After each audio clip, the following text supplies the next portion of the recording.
Well, October is Domestic Violence Awareness Month, and as the month concludes, we're taking an in-depth look at how people here in our area are impacted by this every day. Yeah, we sure are. PIX11's Nicole Johnson is here now. And Nicole, I know for the rest of the program tonight, you're going to be leading the discussion of this difficult but really, really important topic. Definitely important. That's right, Tamsin and Ernie. You'll hear from survivors of domestic violence bravely joining me here in the studio. We'll also take a look at statistics, the warning signs, and how the NYPD is addressing a rise in cases. That's all ahead after the break. Welcome back to the PIX11 News at 4. I'm Nicole Johnson. The remainder of today's 4 p.m. program will be a bit different as I shed light on domestic violence. Sadly, it impacts people of every race, religion, and background across our city and country. According to the CDC, 1 in 4 American women and 1 in 7 American men experience domestic violence in their lifetime across the entire nation. The local numbers are also concerning. And listening to some of the accounts from survivors and witnesses, you can't help but to feel heartbroken. We do want to warn you, some of what you're about to see is graphic. And if you have children around, you may want to have them leave the room. We'll give you a moment before we begin.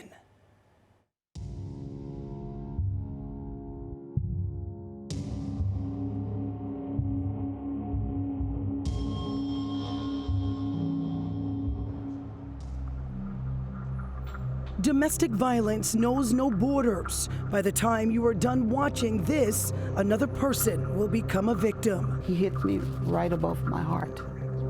And while he pushing a knife, he's looking at me like, I want to kill you. And all I can say, God, don't let me die. The National Coalition Against Domestic Violence says nearly 32% of women in New York and 29% of men experience physical sexual violence or stalking at the hands of a partner. And that abuse can happen anywhere, in homes, in public, and even in the workplace. This surveillance video shows a man breaking into a restaurant to attack his girlfriend. We grew up together. I would never have expected him to do this to me. Children are victims too. In New Jersey, it's nearly 36% of women and 27% of men. That abuse linked to several negative health effects, including PTSD, brain disorders, and addiction. Listening to survivors and witnesses can also be challenging because love should never hurt. One time my father came back and I saw him looked out the window. He was beating my mother outside. So that was my first introduction to domestic violence. He dragged me through the hallway of my building. I had bruised ribs. I got punched in the face repeatedly. But when he said he was gonna put that bullet in me, I said, I have to get out of here. He just swung around and just went whoom, and I just felt like my cheek, like my cheek went in.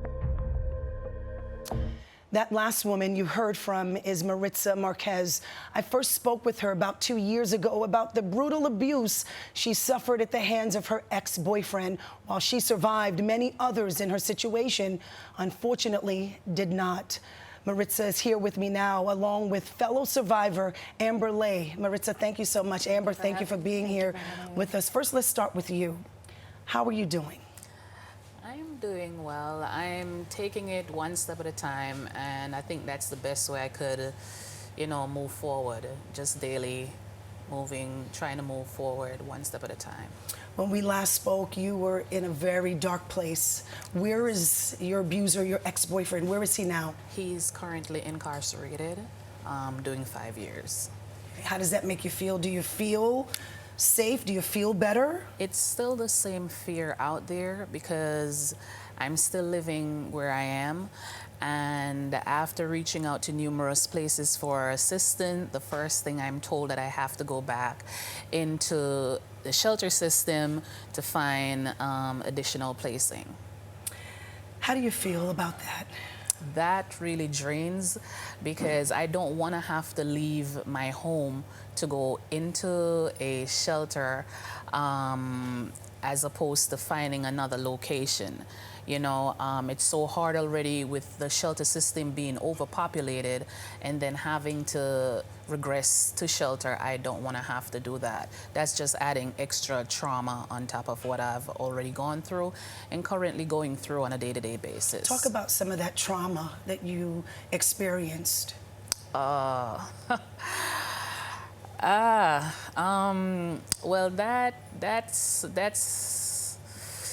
that's still sensitive just being asked outright, because I remember being on the floor in a pool of blood, not knowing if I'm gonna make it, and not being able to see, because the last time my eyes was damaged and my eyes was so, I was so heavily affected that I had to go back in for them to put a plate underneath my eyes for me to be able to can actually see.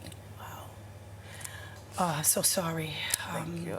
Amber, let's bring you into the conversation. What happened to you some years ago?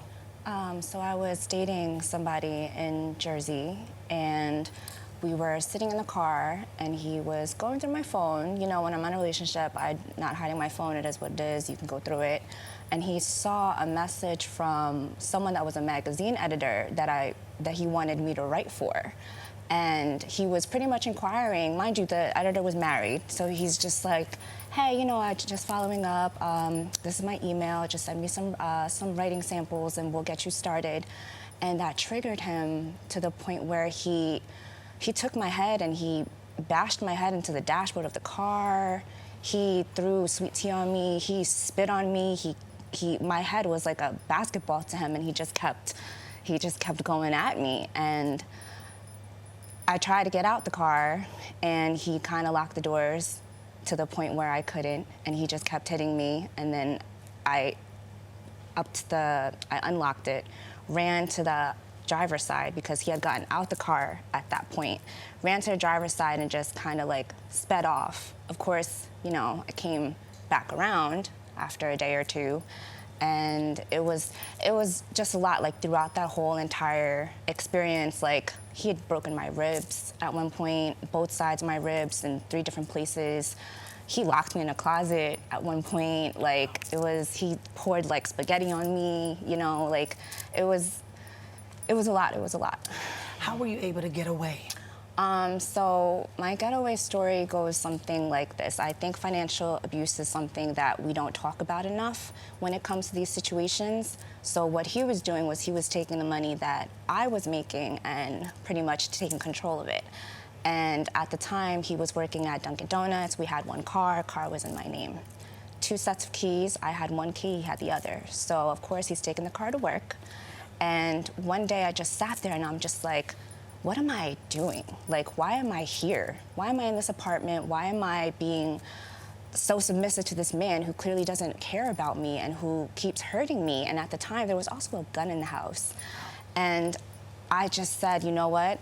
I don't want to do this anymore. I packed up whatever I could, took my ID, and I took the car key. At the time, there wasn't Uber, because this happened a very long time ago.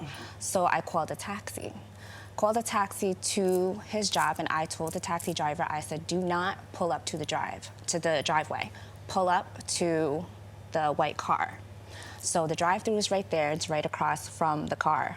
I ducked as soon as I got there, threw my bags in the back seat, hopped in the car, and I just left. Wow. So talk about the process after you got away. Did you report it? What was that like going to the authorities? So I went to the authorities the first time it happened. And in the middle of me being there, I was like, is he gonna get arrested? Is he gonna be okay? Of course, when you love somebody, you're still thinking of how that affects that person. And the minute the officer said, hey, well, yeah, we're gonna have to arrest him, I was like, I don't wanna make a statement anymore. And I ended up leaving.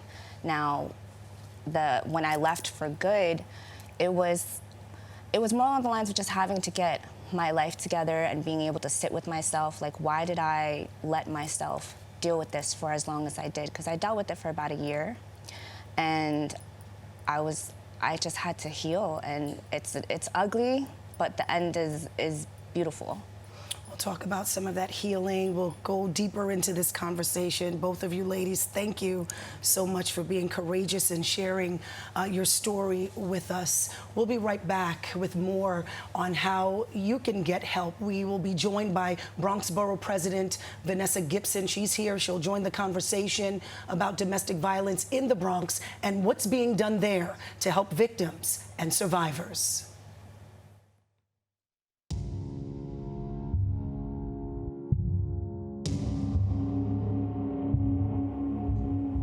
Welcome back to this special edition of PIX11 News at 4. I'm Nicole Johnson here in the studio with survivors of domestic violence, as well as the Bronx Borough President, Vanessa Gibson. Vanessa is here to just add your input on what's being done in your borough to combat domestic violence. We understand that out of all of the precincts reporting, the Bronx has some of the highest numbers we're seeing. Why is that? Right. The Bronx has some of the highest levels of domestic violence incidents and unfortunately homicides across the city of New York. It's a call to action. It's a call to attention. It means that we have to do this work every day, not just during the month of October that we recognize as Domestic Violence Awareness Month. We have to meet clients where they are. We have to let them know that it's okay to say, I am not okay.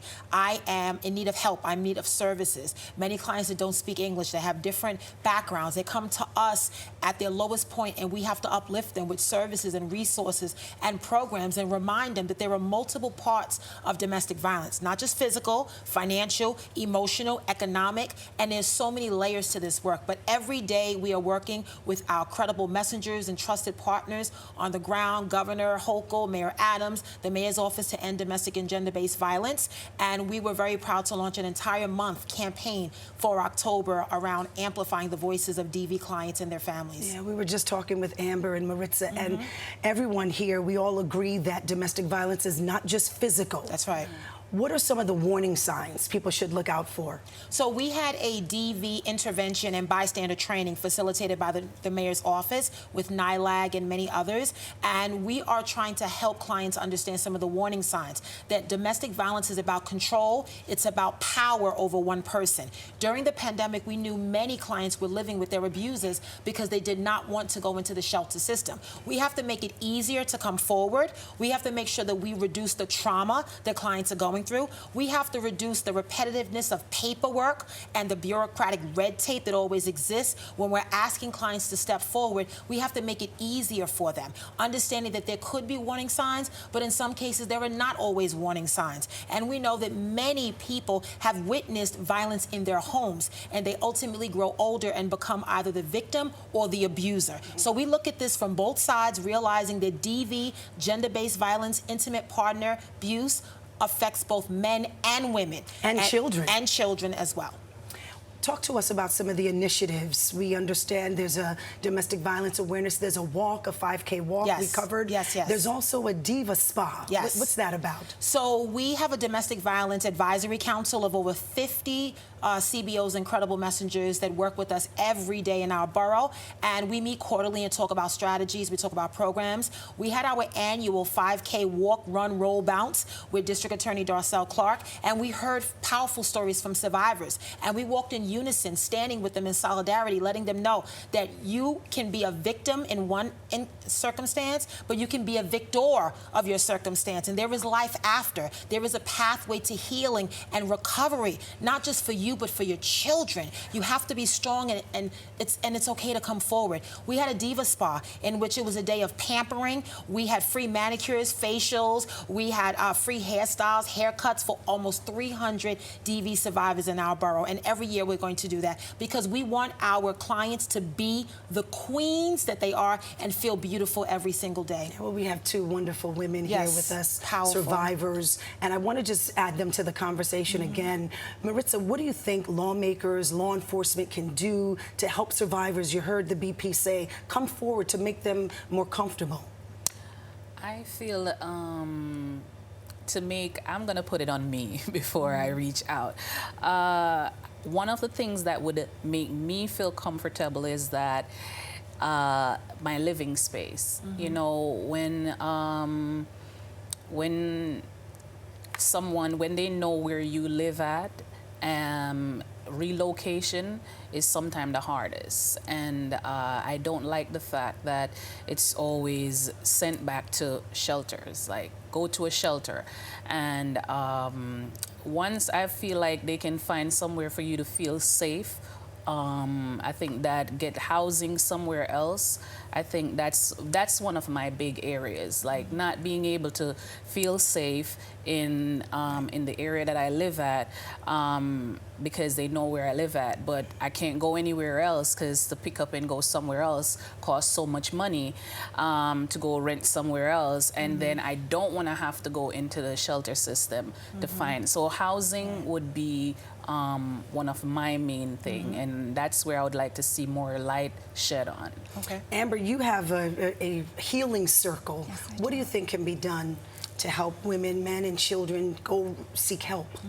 More resources, more support systems. So the point of my healing circle is just like the Diva Spa. I host them at Heal and Glow pretty much every year. It's in Cranford, New Jersey. It's an infrared sauna. So we do the facials. We got the girls with champagne. If they don't drink, then we'll do like mocktails, and we'll have charcuterie boards and stuff like that. And I feel like when we get together, there's no cameras. There's no cameras on as everybody's talking because everybody's emotional, everybody's crying, and we share our stories and we share our resources. Like when I left, my main concern was how am I going to pay my bills? How am I going to provide for myself? You know what I'm saying? So it's like education, jobs. How do we push these women and let them know these resources are there? This is where you first have to start. And I know it feels terrible being at the bottom, but it's only going to elevate you to the top.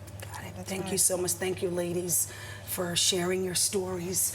And Maritza and BP Gibson and Amber, thank you so much. Domestic violence is difficult. Reporting it is even harder. The NYPD wants survivors to know the department is working to bring abusers to justice. Coming up, you'll hear from the chief of the department's domestic violence unit about the community outreach that's being done.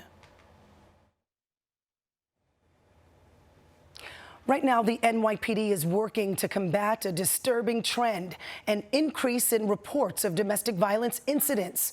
One of the department's tactics, taking to the streets to continue to raise awareness. I joined the department's chief of domestic violence as she did just that. We'll get that for you. On this Go Purple Day, a day of action, PIX11 News is there as Chief Melissa Eager and her team of officers hand out important information on the Lower East Side. This is just one of several initiatives the department is doing to let victims know help is available. Talking about domestic violence is difficult. Reporting it is sometimes harder. An individual who may not be as comfortable speaking to a member of the service in uniform may want to speak to a civilian who's dressed like them, maybe looks or acts like them. Chief Eager says at all of the city's 77 police precincts and 9 police service areas, or PSAs, officers are equipped with special training, including in sensitivity. We always want to train our officers in tactics at any incident because you don't know what to expect, especially from those heated incidents of domestic violence. We look at the whole household when we look at domestic violence. It's not just victim, it's not just offender. It's associated parties, it's children present. This kind of outreach is being done throughout the city this month. You can expect to see officers out in the community. We want to come in contact with as many survivors, community members, commuters, family members of survivors, so that we could really create awareness together. Well, that concludes our special coverage of domestic violence in our area. PIX11 News wants to remind you that if you are experiencing domestic violence, you can get help. Just go to our website at pix11.com/DV. We have a list of several resources there for you. And remember, if you need help, there are resources out there. The National Domestic Violence Hotline number, you can call 800-799-SAFE. The full special report will be available for you to watch at any time on our website, also streaming on PIX11 Plus. I'm Nicole Johnson.